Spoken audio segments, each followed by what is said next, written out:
Hi, Hello, I'm Julian. I'm Tom. We're Team Binge. Thank you for joining us for episode 7 of The Last of Us. This episode is called Left Behind. That's Like your important. father did when you wanted to go camping. Yes, or when he went to get cigarettes.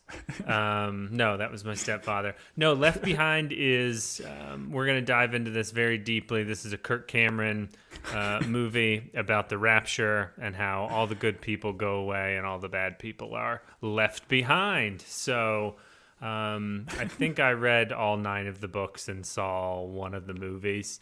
And Lord. for the 5 people that are with me on that, you're I welcome. feel like my wife mentioned the same when she heard Left Behind. That was what she went to. And I don't know if it's from listening to the pod or if she's apparently a big Kirk Cameron. Is that his name? Kirk Cameron, no, but your wife is very big on rapture theology because Yes. she knows she's she can't wait until all those people get gone. Anyways, this one's called Left Behind. It is a episode focused on Ellie and Riley, and Tom, as we do, we shove a dipstick in you to check your temperature at the beginning of every episode. So allow me to shank you with the thermometer, the switchblade thermometer of your heart. Tom, how did you feel about this episode? Yep, still gross. I very much enjoyed this episode. So I think we talked about it in the last one, but this episode specifically follows a DLC or downloadable content. So it wasn't a part of the main game when the game was originally released, but I think a few months after they came out with this to kind of give you a little bit of backstory about what Ellie was doing to try to save Joel and her kind of flashback of her relationship with Riley and as her best friend kind of growing up in the QZ. So very, very well done.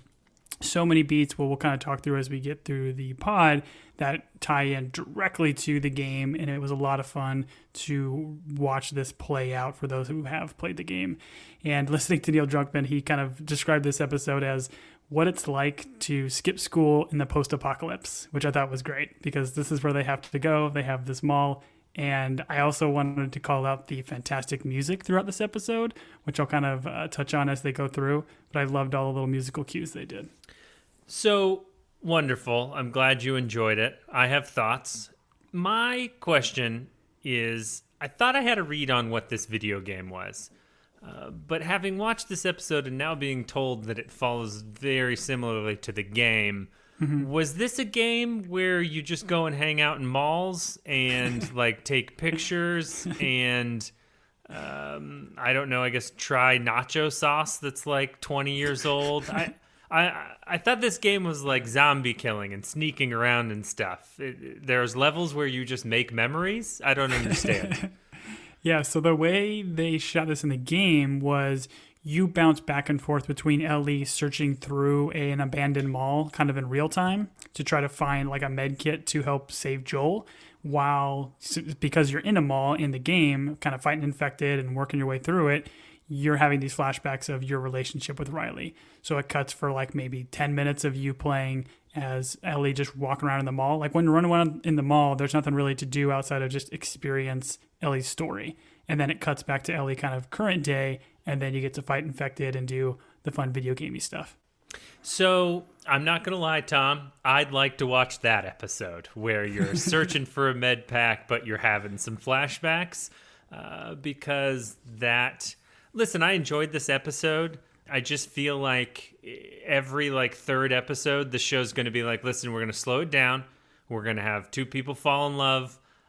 Oh, and spoilers, by the end of it, they're all going to die or one of them's going to die. Like, I don't know. I'm fine. I feel good. No, it's fair. It's fair because this definitely does slow our main storyline. But I would argue, like, doesn't this add a lot of depth to Ellie's character, right? We've got little bits and pieces about what her past was, but actually seeing her get bit, I think it builds on her character a lot more and gives her a little bit more, I don't know, just like it helps fill in some of those holes that we've seen in the first handful of episodes. That's fair. I mean, it does add to her story.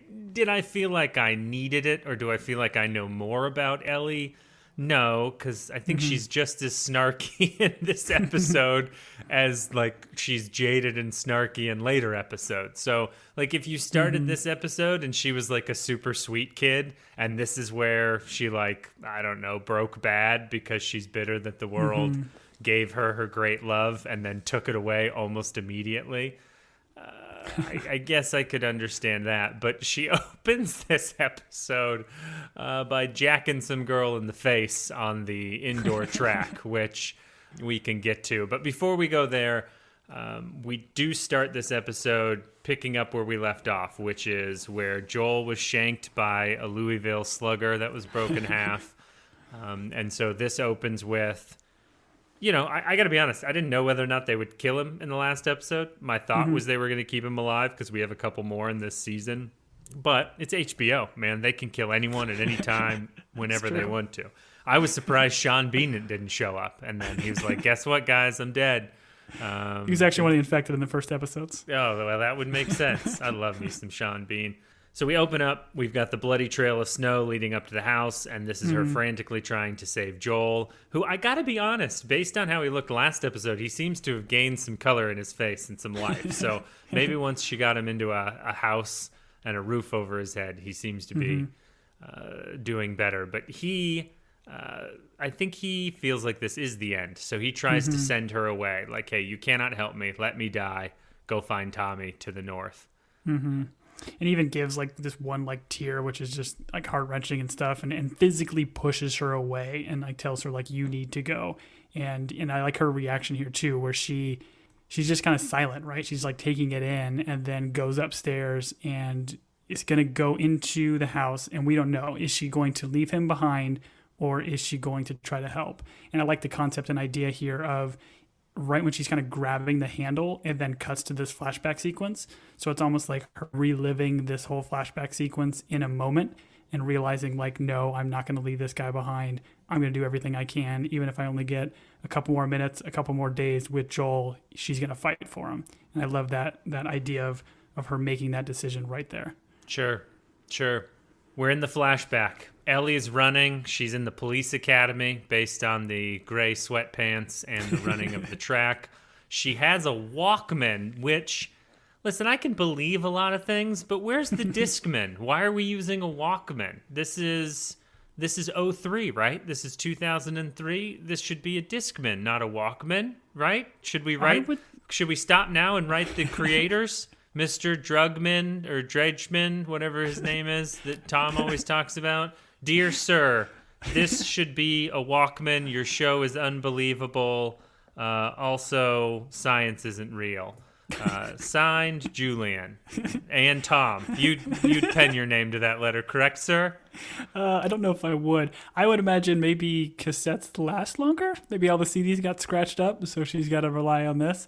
But I guess ever have a spin a cassette with your finger, man? It's all made of ribbon. Are you serious? No. A CD you could whip across the room at your friends, and as long as it didn't land shiny side down, you could listen to that Linkin Park album over and over and over again and just get madder and madder about, I don't know, being awesome. I do appreciate what she does find here, or the music she's listening to. It's just this Pearl Jam joint, and there's just no better like 90s nostalgic voice than Eddie Vedder. I absolutely love that guy. And I didn't write down the lyrics or anything, but I think the lyrics are very poignant about her kind of being not depressed, but I guess like her situation and everything that she's kind of in. And it has a lot of little ties, which I love that they do with the music cues throughout. Sure. Can't get past the Walkman, Tom. I don't know that I'm going to be able to continue on. I don't know that I'm going to be able to race around the metaphorical track of this episode. And maybe, neither is Ellie, Becca, because she hits that other girl real fast. Becca or Brittany, whatever this girl is, maybe she's got the CD player, and then Ellie's just like jaded by it. Okay. Well, she does take her Walkman, and then she brings up Riley, who, had we heard of Riley post this episode? Or is this the first introduction to Riley as a character in name and physically as well? This is the first mention of her. I don't even think we actually get her name here. She just says like, hey, your other girl or your other friend or whatever is not here to like back you up or whatever it might be. But we got a little glimpse of this, I think, in the episode. I think it was episode 2, where she's like walking the city with Tess, and Tess is like asking about like her background and her family and if you've lost anybody. And I think she kind of plays coy a little bit, but clearly this is what Ellie was thinking of in that scene. Sure. I like this actress who takes the Walkman, her face, because she knows she's about to get smoked. Yeah. And then we cut and we're in Captain Kwong's office, and this guy seems like the world is slowly breaking him down, but he's still going out on a limb here to try and save someone who he feels someday is going to be lined up against a wall and shot by Fedra. But this is where you find it. And maybe, once again, Tom, maybe I just didn't catch these things, but did we know she was training to be Fedra? Do they start him this young? I thought she was just in school, but this makes it sound like she's in some sort of like law enforcement training program, right? I think, yeah, it is. We didn't get anything specific in terms of what she was doing. Like, yeah, she said she was in school, but I imagine it's like half school, half training, because in this world, like, what are you going to do? You're not going to go to school to, you're going to go to school for very practical means. And she's specifically training for Fedra. Sure. But I do appreciate that they give us like a little bit of backstory of Fedra, because like, I guess the idea of we haven't gotten any of that back. So you don't know, okay, are these just evil people? Like we got that from the Kansas City side, but he makes mention that like the only thing really holding this thing together is Fedra, and that people will starve and just murder each other if we are not around. So he kind of pushes that idea, which I think is helpful because it gives us a little bit more about what Fedra is really all about, or at least some people in Fedra. Sure. I mean, I disagree with you a little bit. I've never thought Fedra was the bad guy in this show. I've always been pro Fedra, and I'll vote for him again, and to make them bigger. That's my letter to Mr. Drugman. Druckman. How do you say it? Druckman. Yep, Drugman. That's what I said. Captain Kwong's his advice to Ellie is, hey, be an officer. Don't be a grunt. Be an officer. You get a air-conditioned office. You get this sweet desk, and you don't get the crap details. So you're smart. You're smart enough to do this. Just follow the rules. All good advice. This is after, of course, he's like, your badge, your gun, the mayor's on my, you're off the force. And then he gives her back her badge and her gun, and she's back on the force. He has a change of heart. So it's a wooden gun now. Yes, it's a wooden gun. But I like the options that she gives her, right? Like, or that he gives her about the coffee mug and then the keys. And I like kind of the idea of her taking the keys because the keys are going to be what like opens doors for her and stuff in the future. And they do a very quick cut, and I actually caught this in the first viewing. But if you look at the keys he puts on the table, there's a little like keychain on it that has a little like red dog paw, which is the logo of Naughty Dog, the video game maker of the series. So pretty cool little Easter egg. Sure. Yeah, I'm uncomfortable every time someone says Naughty Dog or talks about Naughty Dog. It doesn't seem in context like a video game company. But I don't know a lot of things, so you heard it here first. In addition to getting her badge and gun back, she asks for her Walkman. And he's like, shouldn't this be a Discman? And she's like, it's a Walkman. And then she looks into the camera, mouths Mr. Drugman, and then we're back from breaking the fourth wall. Apparently, her friend and roommate is gone. This is what I get when the camera keeps shooting the sad made bed with no like paraphernalia around it. And they do it like 4 times. And I was like, okay. So the friend and roommate is gone. That must be Riley, who she punched someone about. And this leads us to bedtime. Ellie, not a very restful sleeper. I think we do see the switchblade several times, which it's good to see they let her keep that. It is a world where they're like, hey kids, keep your weapons with you in your rooms because at any point someone's gonna sneak through your bedroom and play a really funny prank where they wake you up suddenly. Like, in what world is this a funny joke? I don't know. This seemed wildly out of character for a world where infected like come out of nowhere. Listen, in the video game, Riley comes in and bites her neck. No. Yes. Okay. Interesting. I think the general idea is her like no. They missed it. thing that happens here then is Ellie stabs her with her knife, and she's sad the rest of her life because she's the one that murdered her friend. But then she's like, oh, well, it was a really dumb joke and she deserved to get stabbed. So that's what the show and video game should have done. Biting someone's neck, and that's crazy. This is crazy, Tom. It was bold. I think the idea is foreshadowing them getting bitten later in the episode was probably the idea. But I like Riley's response. She's like, in my mind, you loved it. Yeah, no, bad joke.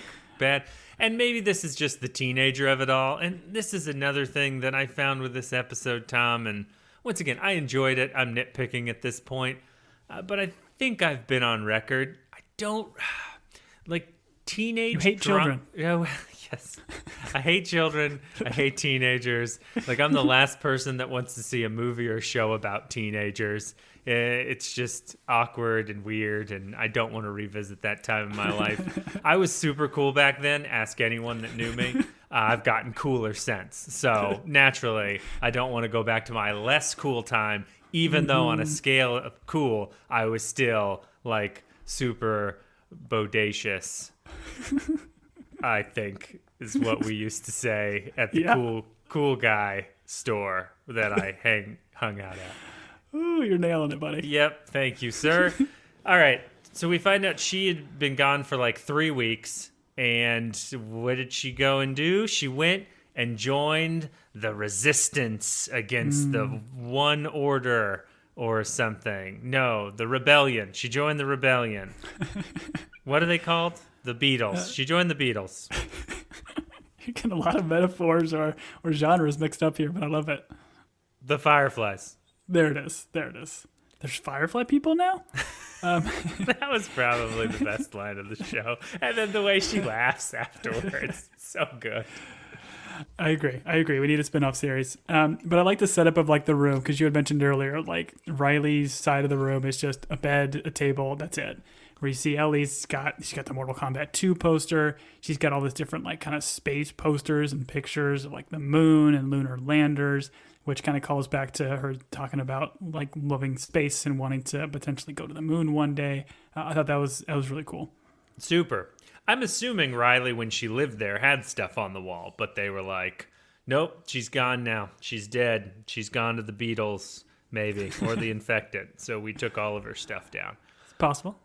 She convinces, I like how she's like, listen, you're going to argue and then you're going to say yes. And so they don't even go through it. She goes with her. She's going to show her the world. This is that scene in Aladdin where they sing the song about showing the world, and there's a magic carpet, and those mangy kids get away from the hero, the Jafar. Sultan. Jafar, that's his name. That's the one. The good guy, Jafar.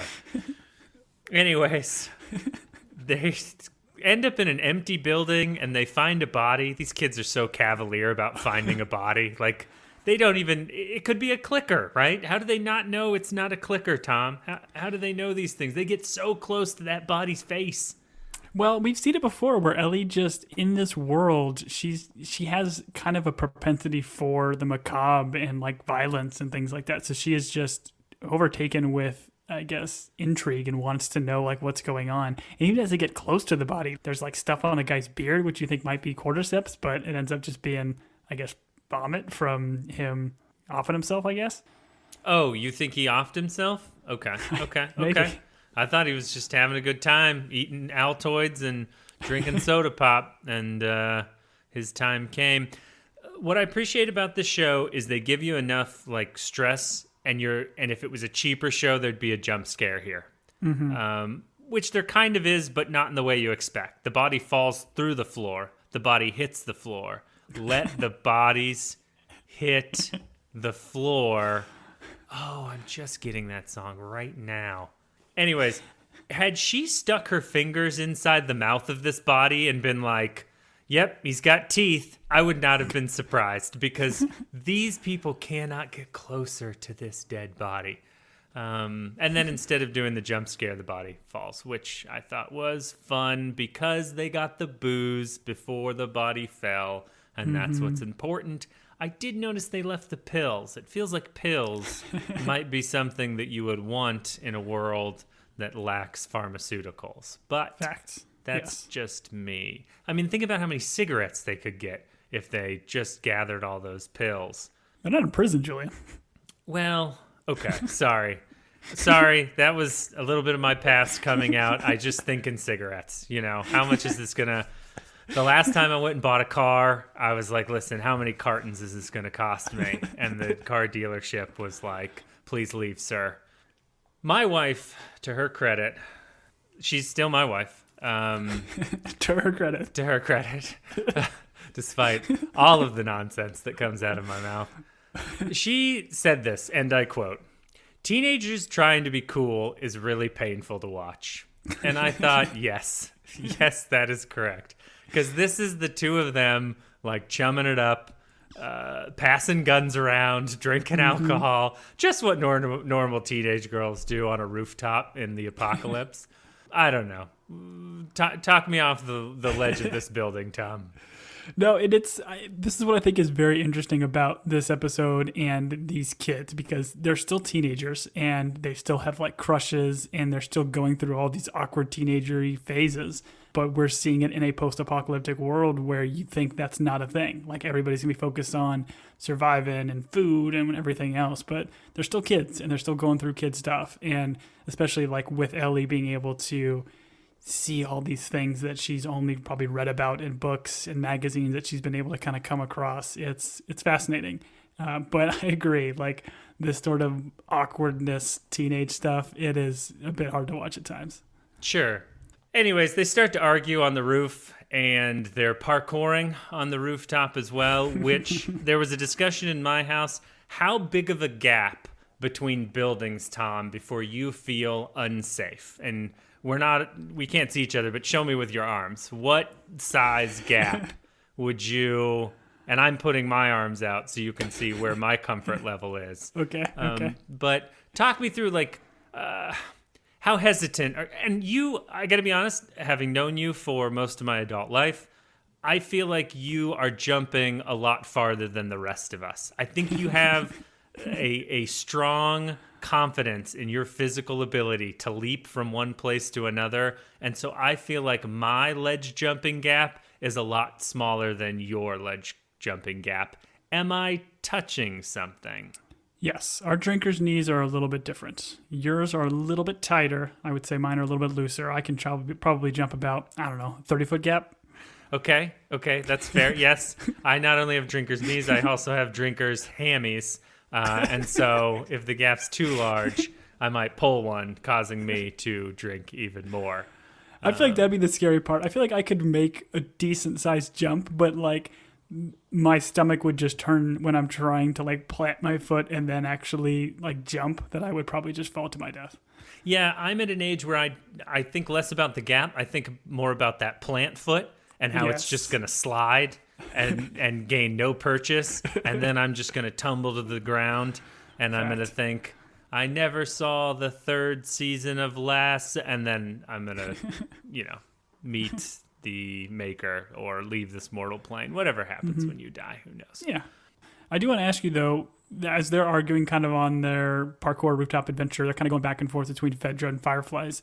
Based on what you know of both of these, we'll call them organizations, who are you joining? Oh, I've already sent in my application to Fedra. Okay. I mean, listen, I've told you, everyone, my in-laws, it was in my wedding vows. If like the stormtrooper thing was real, I would have joined immediately. Salary job, good benefits. You get to wear a uniform. You get to be faceless and, just not think and follow orders. Fedra all the way, baby. Fedra. Okay. Fedra. What about you, Tom? You seem like a beetle to me. Are you a beetle? Yeah, I'm an anarchist or a freedom fighter, as they say here. Sure.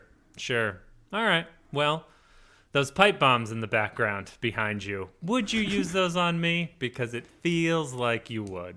No, I promise I never would. Yeah. Sorry. That felt like a fake cough.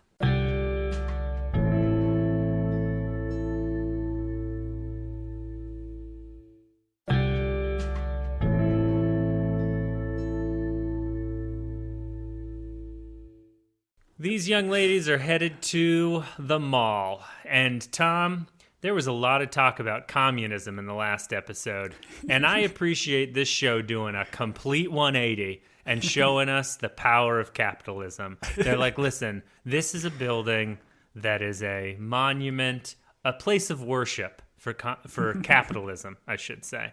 And so I appreciate how they show the triumph of capitalism, how great it is to buy things, how great it is to sell things, and how great it is to take weird pictures in a booth.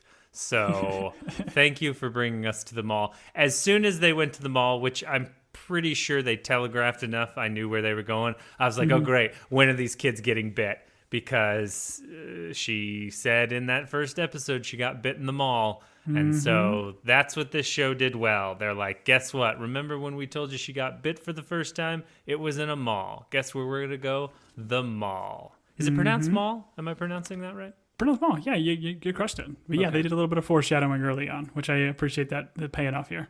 Yep. And every time these kids move, they're so loud. They're going down those outdoor ladder step things on the outside of buildings. I don't know, fire escapes, whatever they're called. So loud. These kids make so much noise. It drove me absolutely bonkers. Yeah, they don't really have the noise discipline that they probably should in this world. But I don't know. Like Riley doesn't care because she's been living here, so she kind of knows that this place is safe, or at least thinks this place is safe. Yeah, one would say she overestimated how safe she was based on how this all goes down. They're like, listen, we haven't made enough noise, so let's turn all the lights on. And so they turn all the lights on, and it is beautifully shot. You do see, like, if for Ellie that this is her first time seeing something so like decadent and gaudy. But listen, Ellie, that's capitalism for you. It's beautiful. So beautiful. I like what they do, like with the idea of lights and stuff too. Like as Ellie comes into the mall, her like flashlight's not working. It's like flickering, and Riley kind of makes a comment like, "Oh yeah, Firefly's got better flashlight." But we know the Fireflies have kind of that slogan saying, you know, when you're lost in the darkness, look for the light. And what does Riley do? Kind of provides all this beautiful light for Ellie. So I think it's kind of a cool little take on their slogan. Yep. This whole time I was like, will they bite her this early? I don't think they'll bite her this early. So I'm still stressed out, but they did not bite her this early. She gets to discover electric stairs. This is great. The escalator bit and her just becoming baffled by it. And they play, and again, another fantastic musical cue here. They're playing Take On Me from a-ha, which if you actually looked in the beginning of the episode when Riley's looking at her cassette tapes on the dresser, this is one of the cassette tapes. So it's kind of like a little call to some of the music that Ellie had. But this is very significant for those who played the game. It kind of comes up a little bit more so in the second game, but really cool addition. And I also like the idea that this is an 80s song, right? Because we got that in I think it was the first episode or maybe the second, of the idea that 80s music kind of means danger. Sure. From what Bill and Frank had. So the idea this is we're in a mall and we get an 80s song, you know, eagle-eyed listeners would be like, uh-oh. I guess you can't be an eagle-eyed listener. No, I knew exactly. Eagles, they say eagles' ears see farther than any other animal on the planet. Their ears are better at seeing than anyone else's ears. That is a fact, and no one can dispute that. Write it down. Write it down. But we should know that there's danger coming. Yes. How do you think Ellie would appreciate the humor of Mitch Hedberg when she discovers these escalators? And when they stop, they become temporarily stairs. Like, do you feel like she loves puns? I feel like Mitch Hedberg would be right up her alley. Although he's probably alive and at this point dead in her world. So maybe she knows his humor. I don't know. Yeah, Mitch Hedberg is fantastic. If you haven't listened to his comedy, go back and watch it. He is the wildest comedian you'll ever listen to, but he's definitely about Ellie's alley for sure. Sure. And was. But that's not important. There's a movie poster that we see in this mall, as one is wont to see in malls, and it's for Dawn of the Wolf Part 2. This is also a fantastic Easter egg from the games. You see this movie poster plastered everywhere, and it's kind of like a Twilight spoof. Sure. The conversation in my house was I saw that poster, and just the way it's laid out, I was like, oh, that's a Twilight callback. And then someone in my house, who I will not say her name, said, no, this would have been too early because the Twilight movies were later than '03. And I bit my tongue. And so it's nice to know you have made me right because you've played the game and this is in the game. So thank you, Tom, for proving me right once again. You're welcome, buddy. Thanks. We see the most important store in the mall, which is the Victoria's Secret. The girls look into the reflection of it, and they start holding hands. Sweet moment.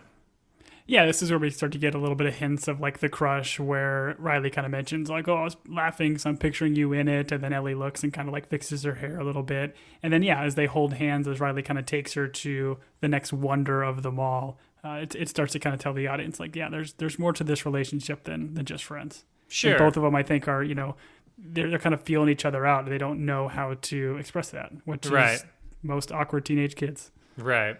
Yeah, I would say there's some telegraphing they do early in the episode as well, but yeah, they're laying the groundwork here, and it is nice to see. I mean, that's the other kind of tension of this is you kind of understand how Ellie feels, but it's whether or not Riley reciprocates. So it's kind of the Sam and Diane of the whole. Yeah, Sam, that's certainly right. Sam from Lasso, and Diane from the classic 60 Minutes, Diane Sawyer. We see the light up carousel. Here's the other thing I had a real problem with. As a former mall cop in my formative years, it was tough for me not to see just all the inner workings of a mall as a mall cop. I mean, and I'm not going to go inside baseball, but just all the things I was seeing, tactically, who I would pepper spray, where I would pepper spray. And there was no Claire's, like where am I going to get my ears pierced during my 15-minute break as I'm patrolling my beat, as I like to say. But anyways, that also kind of took me out of this episode. But my mall never had a carousel, so we do some light up horses spinning around and drinking, which seems like just the most terrible idea, drinking on a carousel. But Tom, you love to do it. I think once a week you go to a carousel and drink on it out of a brown paper bag and shout at the children. So I'll let you dive in here. Now, this is a very iconic scene from the DLC in this part of the video game. Her kind of lighting up the carousel and Ellie just kind of being just absolutely taken aback by it. They do, I'm not sure if this is from the game, but the music they play here is brilliant too. It's kind of like this ballerina music box style version of Just Like Heaven by The Cure, which again is another 80s song kind of telling us, foreshadowing, hey, bad stuff is on the way. But it's just a beautiful moment of her kind of gazing up at Riley and like really just the perfect moment for Ellie. And as we've watched the show enough, we realize what the showrunners love to do is put these characters in beautiful moments, and then the second they have kind of everything they want, just tear it all apart. So, but I love the way this scene was shot and very reminiscent of the game. Yes, it was beautifully shot. They do kind of jerk you around a little bit here, where we're kind of having a nice moment, and then it's Ellie confesses that she wants Riley to come back, and Riley's like, listen, I'm 17, I got my detail, and Captain Kwong put me on the sewage detail, so that's what they think of me. So I don't think I will be returning in order to take out the garbage. So they give us some wild ups and some lows, and yeah, which I think is helpful because it gives us a little bit of more understanding of why Riley is joining the Fireflies at this moment, because she's probably talked about it with Ellie for a while, but kind of chose this time to do it.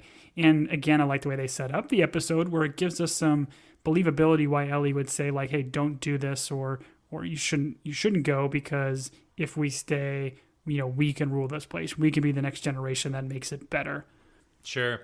What I think would have been really good is if the crew from Dawn of the Dead, the other mall apocalyptic crew, ran into these guys in the middle of it and just we're like, oh, hey. And then they just kept moving. I feel like maybe get some Ving Rhames and Yeah, Ving Rhames, and then the guy from Modern Family. I don't remember his name. Phil Dunphy. Yeah, Phil Dunphy. What's the plan, Phil? So we do the photo booth. They have a lovely time in the photo booth. Mm-hmm. And again, right from the game, same artwork from the game, the little cool bunny with the sunglasses. In the game, this is obviously the backstory where you're playing as Ellie, and again, you're just experiencing the story. You're not really fighting zombies here, right? So you can actually choose the poses you do, whether you want to do bunny ears or scary face. It's kind of a fun little like slow down of what you get in the main part of the story. So it's like hit square to do bunny ears, and then it's like, nope, 100%. You did it wrong. Game over. Start from the beginning, and then you have to reload in. This is my type of game. If you get the pose wrong, you lose. Yeah, Riley gets really, really mad and pushes you out of the booth. Sure, and then you fall and hit your head and die, and it says fatality across the screen. Speaking of fatalities, we're gonna go to the arcade once again. Just beautiful. Malls are beautiful, Tom. Well, and I think that's why they're thriving right now in our nation. Not so much, but you get the line from Ellie. She's like, "This is the most beautiful thing I've ever seen."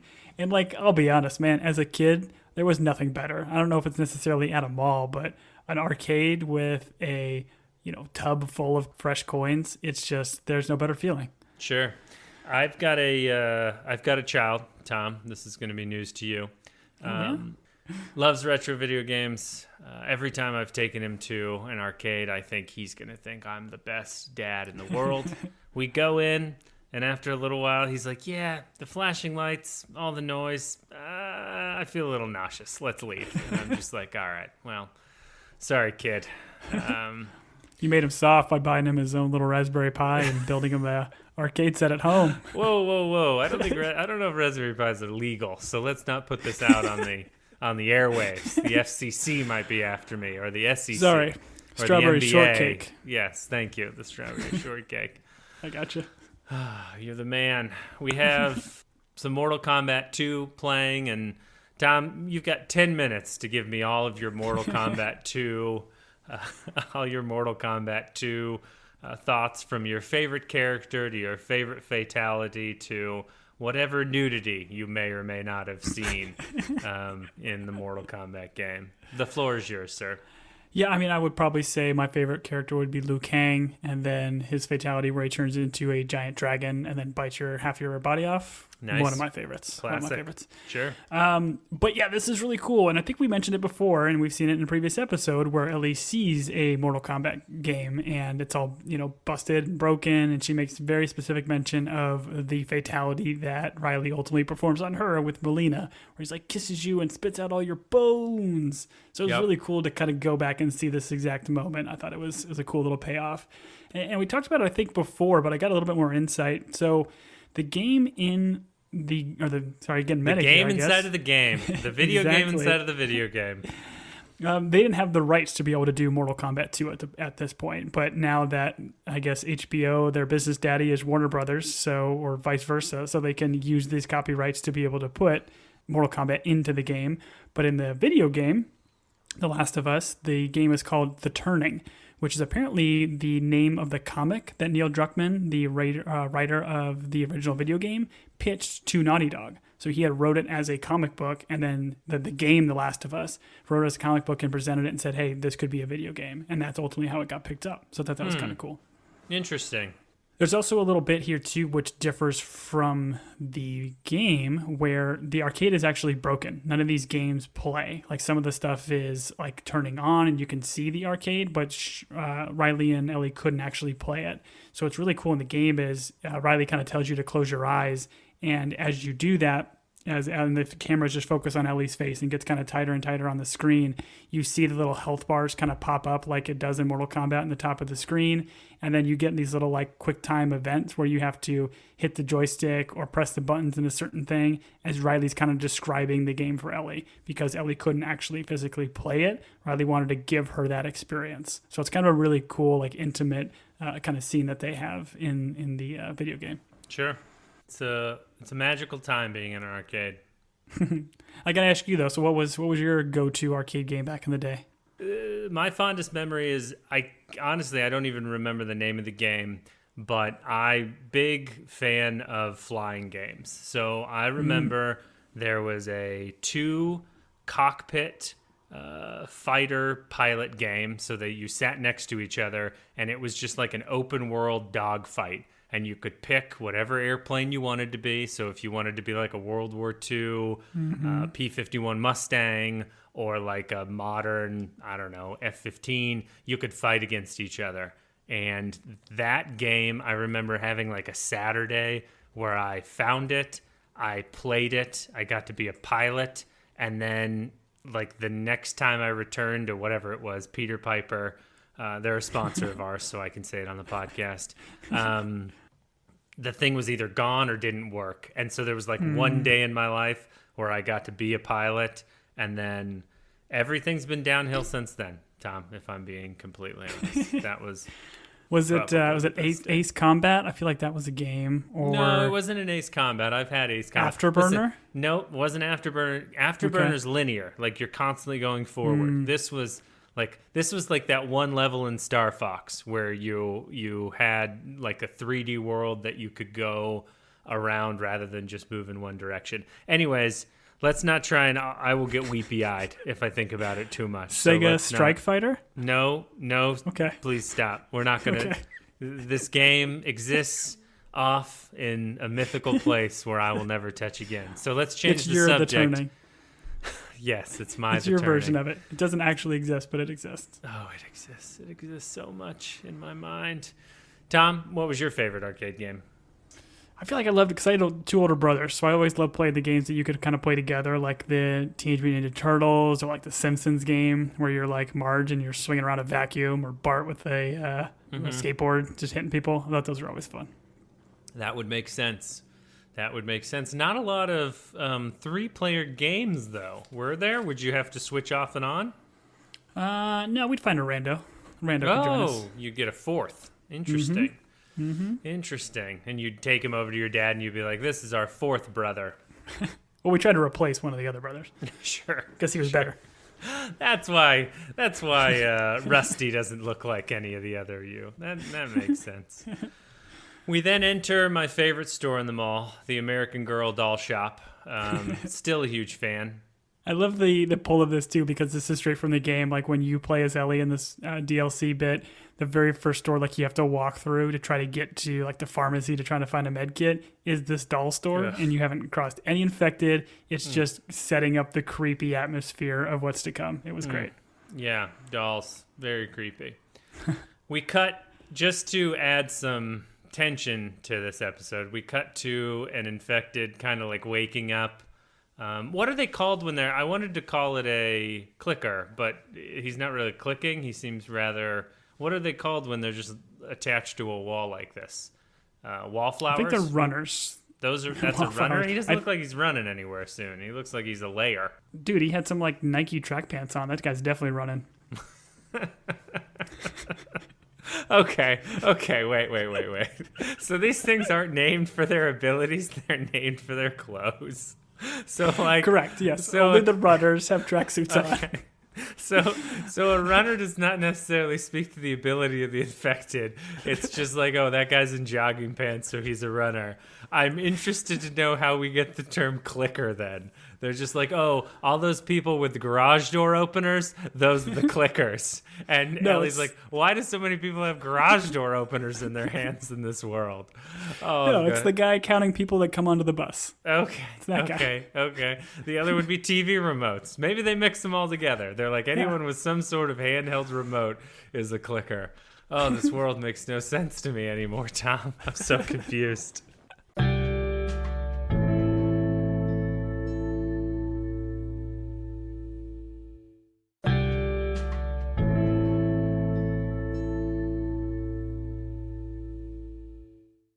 Ellie, I think at this point, she feels some level of rejection. She does something. She makes some sort of approach or look to Riley that is not reciprocated. So she's like, listen, I just want to go home. Riley's like, wait, before you leave, I've got this tree with leaves. Nah, that's not a good pun. Will Livingston would know what to say in this situation. But she's got the sequel to the Book of Puns by Will Livingston. Volume 2. Volume 2. Mm-hmm. Which is great. And I have to mention, one of our amazing listeners came up with this one right after that pun episode of how much room should you give fungi to grow? As much room as possible. Which, again, fantastic pun. And I know how much you loved puns in the pun-centric episode, so I want to give you one more. I'm in physical pain right now. I have drinker's knees and I have anti-pun cramps because I just... All right. Speaking of painful things, we find some pipe bombs.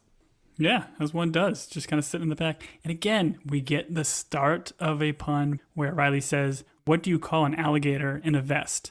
What do you think the answer is? What do you call an alligator in a vest? I don't know. Warm? A preppy? I don't know. An investigator. Okay, we got to move on. I don't want to lose you. Yep, she finds pipe bombs. She's mad. My ribs hurt. Why is it that every time you join a terrorist organization, they immediately get you to the bomb making? I think it's because like the older bomb makers are like, listen, it's a dangerous game. This is a young person's game. I've already lost a couple of fingers. Here you go. Here's some pipe bombs. This is a legitimate... Ellie's got a point here. She's like, you knew I was going to be a Fedra. You've got these things just laying around. We find out that Riley's like, listen, I won't be using these pipe bombs on you because I will be in Atlanta, but someone else might be using these pipe bombs on you. But that's not my fault. I'll leave him a note. Hey, don't pipe bomb Ellie. She's in a gray sweatsuit. Anyways, we find out this is Riley's last night. This is where Marlene is mentioned. Marlene obviously being the one that sends Ellie with Joel and is the leader of the Fireflies. And Riley's like, listen, I just wanted to see you one last time and say goodbye before I'm off to Hotlanta, I think is what all the kids are calling it these days. Yes. And I think this is the first bit where we see Riley kind of hoping that Ellie will tell her to stay. We don't get it here, but there's like a beat where Riley stops and gives Ellie that runway to try to speak up and say, hey, listen, don't go, and doesn't get it. And this is where Ellie leaves. Yep, Ellie leaves. Ellie does the great acting thing where she goes, I'm an idiot. And then she turns around and goes back, and there's some screaming, which leads us to the least favorite store in the mall, the Halloween store. The best store in the mall. No. Least. Because when you're walking the beat, Tom, listen, I'm going to have to go into mall cop mode again. When you're walking the beat, there's nothing worse when you're there, you know, swinging your whistle around your finger and your nightstick in your other hand. You start hearing screaming, or a skull says, "Who goes there?" because you walked in front of the laser.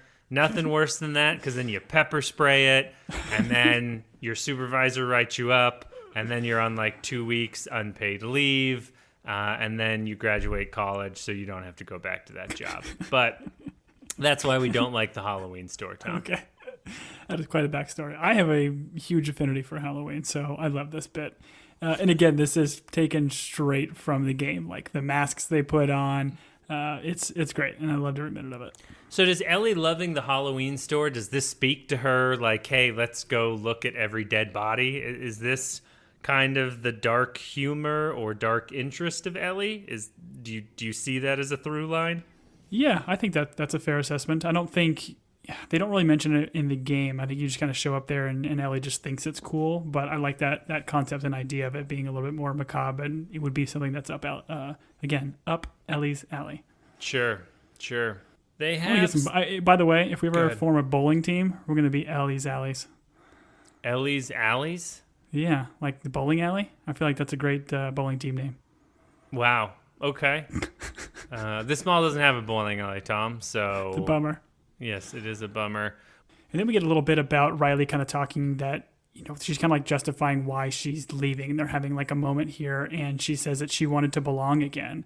and she makes very specific mention that like she had a family and Ellie never did, which is harsh, but I think it's very true. And Ellie understands that, where Riley had parents and, through this epidemic here and lost them and got to see and grieve their loss, where Ellie really hasn't. She obviously had a mother, but didn't have a family and was just kind of orphaned into Fedra. So it's an interesting kind of dichotomy of their relationship and how they both deal with loss. Sure.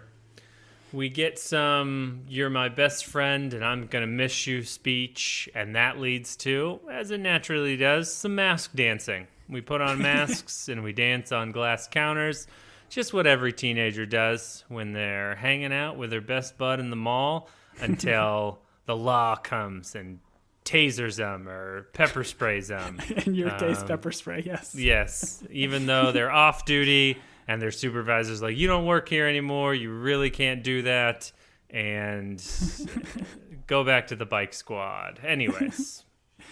But I like the music they play here again. It's just brilliant cues where they're playing "I Got You, Babe," which is Etta Jones jam, which I don't know if it's... You don't have to tell me. Listen, you don't have to tell me about Etta James. Jones? Etta James, excuse me. Etta James. Okay, Etta James. Yeah. You threw me off. The only reason I hesitated there is because I feel like you said Jones. I needed to correct you by letting you know it was one Etta James that sings "I Got You, Bobby." And this is, objectively a much better version than Sonny and Cher's, but this is also pulled straight from the game. This is the song fired. that Ellie and Riley are dancing to when they get abruptly interrupted, unfortunately. Sure. But I gotta give kudos to the glass case manufacturers. Like, they are dancing pretty hard on this, and it is holding up very, very well. So kudos. Yes. Big shout out to all the glass case manufacturers out of there. Certainly, Tom has a favorite who he's going to tell us about here in a moment. This is actually, we're now doing commercials inside the podcast rather than just those outside ones. So, Tom, tell us about our glass case manufacturer sponsor that you love so much. You were just telling me how much you enjoy the displays in your house where you show off all of your Harry Potter wands. Go ahead, Tom. Correct. Yes. The Glassman's of Phoenix, Arizona has some of the best glass, but not quite as durable. If you really want the durable glass, you go for Frederick's House of Glass out of Boston. It is some of the best glass you will ever... You can't really see through it. It's very opaque, but man, does it hold up to dancing. Yes. I mean, great glass for doing cocaine. That's all I'm going to say. That's where we're going to leave it. But... we have a don't go moment. Don't leave me. Ellie, very great acting here. Takes the mask off. Even though the music's going, she's like, "Listen, here's my moment. If I don't do it, I'll never do it." And then they kiss, and as one does right after you kiss someone, you apologize. Well, and again, this is like both of them have been going back and forth. They clearly both like each other, but they just don't know how to express it. And Ellie finally does, and she doesn't know how Riley's going to respond. And it's a beautiful where she's like, "Hey, I'm sorry." And then Riley takes a beat and then says, "For what?" And that's where they both know, like, okay, like we are in like with each other. There's more to this than just this friendship. And again, beautiful moment that is just perfect for each of these characters. And like the creators of the show want to do, beautiful moment must immediately be destroyed by the harshness of this world. Yep, these clickers, they hate same-sex relationships, so the clicker immediately attacks, and there is a frightful struggle where, we don't know what's going on. What I didn't understand is why didn't they just both put their masks back on, and then the clicker wouldn't have known who to attack. And they just start making noises. Yeah, and then I think they all would have done like a choreographed dance together while a Michael Jackson song played. Am I touching something? Is that a music video? You shouldn't be touching something. Where's my cup? They both get bit. I watched very closely for when the biting was going to happen. I did not see it when it happened, but... they do show us that they were both bit by revealing teeth marks in their hands and arms, which is why you wear long sleeves in this world. That's my main thing. Yeah, I'm the same. Like I was, especially on a second rewatch, I was looking, okay, are we going to be actually, if you watch them struggle and them kind of fight back and forth with the clicker, can you see the clicker like bite Ellie's arm or bite Riley's wrist or hand or whatever? And I don't think you get it, but there's enough, I don't know, where they fall over on something and they kind of cut away that, okay, maybe that did happen. But when I recently replayed the games, you can see the moment where Ellie actually gets bit as she's kind of holding the clicker off or this runner off, which is, again, I think it's kind of cool to actually show that. And like, gosh, man, like the way they do the prosthetics where she has the bite on her hand or her wrist and she starts like rubbing it off and the blood is kind of still coming down. Like it's such a gross, brilliant visual. Yes. Yes, it is. But back to long sleeves. You know who wouldn't survive in this world very long? Is Vin Diesel from the Fast and the Furious movies. I believe his name is Dom Toretto. He'd be all about his familia, but because he does not wear sleeves, he would be bitten almost immediately. Yeah, the size of those arms, too. It's so easy to bite. Sure. Well, he's getting older, Tom, but I think most of those arms are CGI now. Please, if you're from Vin Diesel's camp, don't send me emails. I don't. This is much like Julian's gun corner. Julian's Vin Diesel takes in corner, unassailable. We don't take mail. You can reach us about anything else we've said, offensive or otherwise, at teambingepodcast@gmail.com. But we cut back to Joel, who this whole time has been dying as Ellie has been frequenting the mall. And this is, again, that callback where she's living her life in an instant here, which, again, I thought it was very cool and a good setup for this flashback. Because, again, as opposed to the video game where you are constantly cutting back between kind of helping Joel and your flashbacks with Riley, this kind of does all the Riley stuff in one fell swoop and then takes you back to Joel here at the end. She's searching the house, and I'm like, are you searching a house for like a surgical table and a medical stapler? What are we searching this house? What is going to be in this house that's going to stop what's happening to the internal organs of the man that was stabbed rather deeply? There was one moment.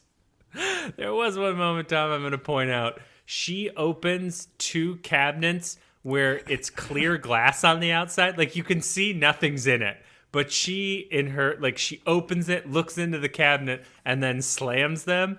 But, like, you can see there's nothing in that cabinet. The opening and slamming is, like, pure, I don't know, like, unnecessary. Just frantic. Yes. Yeah, I thought the same thing. And not only was it, I think, clear, I think there was literally no glass in it. Like, there was glass shards on the edges. Like, it was see-through, right. And you could tell there was nothing. I don't know, maybe there's something, like, on the bottom-ish of the shelf. She needed to get the bottom part. I don't know, I'll give her a little bit of a break. Yeah, no, there's a lot going on. She's just trying to help her friend. So, yeah.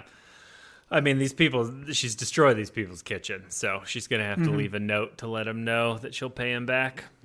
And it's easy to get confused, but she's breaking a lot of stuff in that kitchen, and we cut back to someone breaking a lot of stuff in the mall, which, once again, as a beat mall cop, I was really bothered by the vandalism that was taking place during this scene. I would have pepper sprayed everyone. Yeah, because everything else in this mall was pristine. But, you know, it has to be said, the glass manufacturer of this exact same table we saw earlier is absolutely awful. This thing breaks so easily. I don't know what's going on here with this glass. Yeah, definitely not a Fitzgerald glass of Boston, as you pointed out earlier. But there's a cool little bit here where Craig Mazin kind of talks about the showrunner, kind of the reactions of the characters, which I think is brilliant, where Ellie here is just filled with rage, where she is slamming that, I don't know, whatever she was using to hit and break all that glass, where Riley is just quiet and subdued and just kind of taking in everything that's happened and is going to happen to both of them. And I think it kind of plays on the idea that Ellie hasn't experienced loss, so her first reaction is just rage, where Riley, because she has experienced loss, she's quiet and trying to kind of, I guess, understand the moment. So I think it's an interesting kind of dichotomy between the two characters and the past lives they've lived. Sure. And this is that moment where Riley's like, listen, here are our options. We've got 18 options.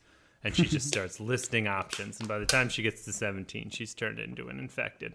Well, and again, I like how this parallels the same exact two options that Ellie got in the beginning with Captain Kwong, right? Where I wish there were 3 options, but no, these are the 2 you have. We can lose our minds together, which made me kind of think, oh, they're going to start a podcast together. That's pretty fair. At this point, I think we probably have lost our minds. I don't even think this mic is plugged in, but we get that same bit about the whole, like, if we have 2 minutes or 2 days, like, I don't want to give that up, which I think is brilliant and fair, where, Riley comes to realization very quickly that, like, this is it, but we're not going to take the easy way out. Like, let's take in every moment we have together and enjoy it. Sure. Then we're back, and we get a little bit of hope in the kitchen, where I didn't quite see what she grabbed initially, but then figured it out. She finds a needle and thread. Tom, I don't know that a needle and thread is going to fix what Joel's got. I don't think we're not sewing up a liver. We're not sewing up a spleen. We're not sewing up a lower intestines. I don't know. I thought this was a little bit of a stretch for me. But listen, man, it's the first step to recovery. You gotta close this wound out. Sure. Like, there's gonna be more that she'll need to do if she wants to be able to save Joel's life for sure. But this is a good start. Sure. Crocheting her initials into his abdomen is step 1, as they say in med school. Mm-hmm. All right, and that's the episode. I think we've got some hope that Joel is going to live now that he's sewn up and his organs all work again because that needle and thread fixed him. Interesting episode. Once again, I did not dislike this episode. It was just a little bit of a bottle episode. We haven't moved forward much. Not a lot of Joel, which is fine. But, I could have... I think the way you described it in the game, where you're going back and forth between searching for a med kit and flashbacks, I think I might have enjoyed that a little bit more. But, still really well acted. Both, Riley and Ellie have acting chops that I'm sure we will see in other things past this. They do a great job. Joel doing a great job dying. And yeah, so I enjoyed it, but I'm looking forward to the next episode where Joel is perfectly fine because we've sewed up his abdomen and he's back to riding a horse and I guess going back to Tommy. That's where they're headed. Yeah, I mean, obviously knowing where this is going to go, I couldn't be more excited to watch this show end. Like, these last 2 episodes, I'll just go ahead and tell you. It makes it sound like you're like, I'm ready for this show to be over. I'm ready for this show to end. Sorry, that is not what I meant. But, I mean, there is some big moments here coming up, and what we're going to see in this penultimate episode and the finale, I think we've already enjoyed this show, but I think for maybe some of the little lulls and stuff that it's had, it's going to be worth it for this ride. So very, very much looking forward to the next couple episodes because they're going to be a doozy. Sure. We'll find out that one character is her future younger self. We'll find out that the other character has gone off to be the manager of the rival football squad. There's another hole in the ground. I'm excited for all of it. We're going to find out that this is just the fever dream of a young boy, and that none of it was real the whole time. All those things will happen, I'm assuming, by episode 9. I love when you go through those little rants because I'm trying my best to follow what you're doing and what shows and what movies you're referencing. But I think you referenced our previous podcast episodes or yes, shows? Okay. And Dave Franco gets thrown off a balcony. That happens as well. And Anne Hathaway is a weird alcoholic that controls a Godzilla-type monster. So you can join us for any of those conversations when we get to episode 9 of The Last of Us, because I predict all those things will happen. And if they don't, you can try our back catalog. We appreciate all of you joining us. We appreciate all the engagement, the emails, the reviews. We do enjoy hearing from people. Tom and I, in an effort to get rich quick, not only are asking people to send us money so that their ailments are healed, but also we made some merchandise that you can purchase if you want to support us, but support us in a way where you still get something out of it rather than us talking. I know that's how I like to support things, but Tom, where can they find that merchandise? Yes, well, you can find it at teepublic.com. It's teepublic.com. Yeah, we've got just a handful of things on there. 2 different designs, black and white. We got stickers. We got mugs. We got kids' t-shirts. We got hoodies. We got everything. Again, yeah, we're not doing this to make a whole lot of money. We don't get much from it, but it's just kind of a fun thing to kind of support the podcast and wear some pretty dope logos. Sure. If you want fuzzy handcuffs with the name of your, I don't know, third favorite podcast on them, go to TeePublic and request that they make those because they didn't let us do it when we requested it. So maybe if enough people ask, we'll get it done. But do please join us next week for episode 8 called Left Behind Further. No, it's not called Left Behind Further. It is called When We Are in Need. When We Are in Need. I have been Julian. And I have been Capitalism Tom. Thank you, everybody. Comrade. That's beautiful. I love it. You turned me around in the mall episode. Well done. Yes. We've got another one for the fight.